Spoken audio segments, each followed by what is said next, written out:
वक्त सरज़मीन हिंदुस्तान पर मैं आया हुआ हूँ और अमहट ये सरज़मीन है कि जहाँ पर ये जुलूस का प्रोग्राम हो रहा है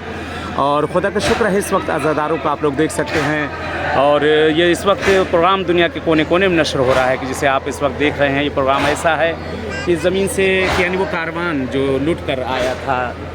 मदीना का कारवान पहुँचा है, उस कारवान जब पहुँचा है मदीने और आवाज़ लगाई गई ए अहले मदीना, मदीना रहने के काबिल न रहा क्योंकि वो कारवान जो गया था वो लुट कर आ चुका है। आज उसी की मंजर कशी की जा रही है इस जगह पर के मकामात पे वो मंजर कशियाँ हैं कि इंशाअल्लाह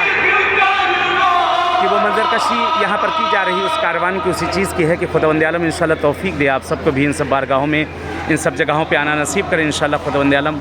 कि आप भी आएँ और देखें कि ज़मीन हिंदुस्तान पर बहरहाल किस तरह से अज़ाए हुसैन मनाई जाती है और इमाम हुसैन का जिक्र किया जाता है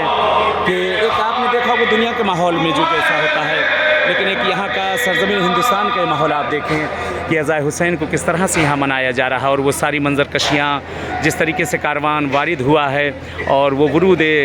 करबला से लेकर और आखिरी वरूद मदीना तक उस ज़मीन को सामने देख सकते हैं। ये मदीने का वो मंज़र सामने कब्र रसूल को बनाया गया है। परवरदिगार से दुआ करते हैं कि अहले बैत अत्हार खुदा इंशाअल्लाह आप सबको नसीब करें। इंशाअल्लाह चलें, इंशाअल्लाह अभी फिर आपसे मुलाकात होती है, तब तक के लिए इजाज़त चाहता हूँ।